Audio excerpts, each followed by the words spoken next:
back at it again. We're here at the podcast summit here in Atlanta 2024, and I have an amazing gentleman with me. Tell us who you are, what you do.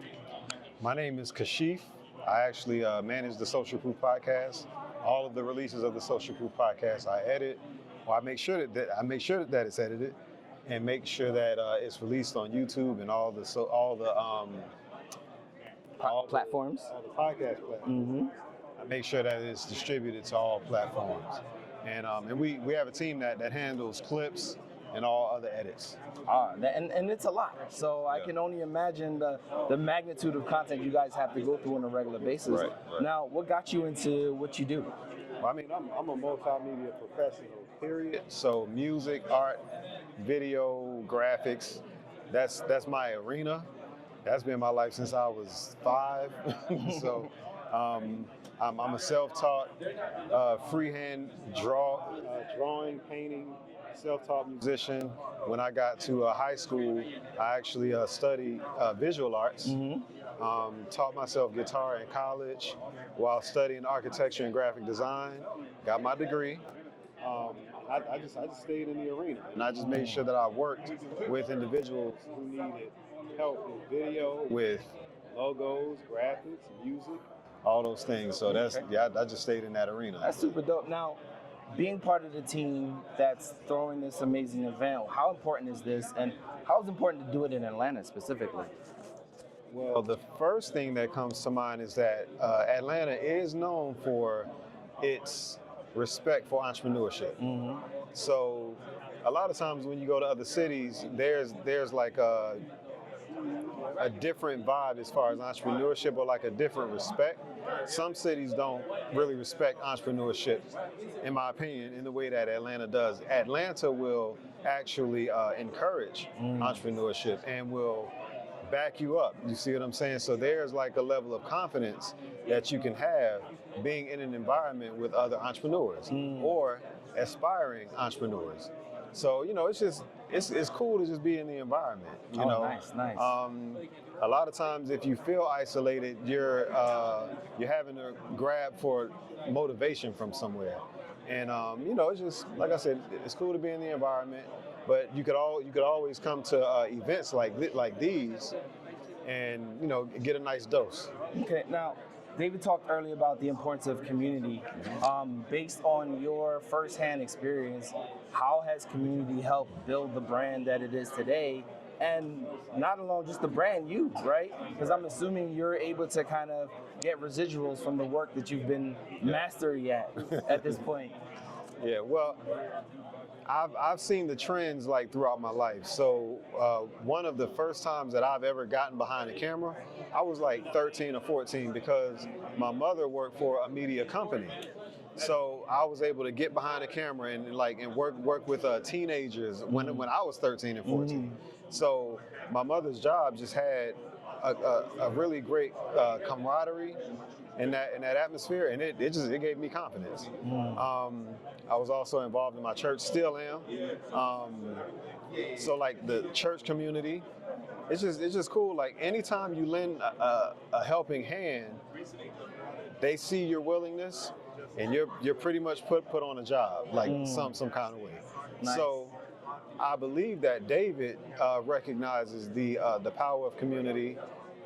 But one other thing that he spoke about in his segment is no. David didn't speak about it, but Willie Mo Jr. He spoke about it.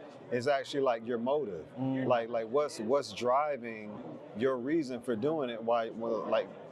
For whatever your reason is for doing it, what is that? You have to know what that is. Exactly. Because if no one motivates you, if no one encourages you, you have to still decide to show up. Yep. So that's really what it is. So anytime you are surrounded by a community, even if it's not your immediate family, there is a level of accountability that once you show up, people are going to ask you, so you still doing this? Or you still, I remember you said you was doing, X, Y, and Z. Are you still doing it? So, that's why I think that it's important that at least if you plug in, plug in, show up, start to help out. I don't care if it's moving chairs. I don't care if it's just whatever it is. It might be switching the camera. You just hitting a couple of buttons, or cleaning up after an event. Things like that are important. And then you're able to plug in different ways because people trust that you will at least show up. Right. So I feel like people, period, if you're someone who will show up, there's just a level of trust that they have when you do that consistently. Okay. So, yeah. So as y'all can see, being part of a podcast team isn't just being in front of the camera. Yeah. I'm one of those people that I prefer to be behind the camera, but I think to your point, right? In order to deliver the message, sometimes you have to be the messenger. Right. And I also host a mental health podcast. Okay. And I talk about my anxiety. Yeah. A lot of times during these interviews, I'm uber anxious, and so being able to engage with the guests allows me to stop thinking about the things that create that anxiety. Yeah. And also, as mentioned earlier, talking about your experiences, your truth. Right.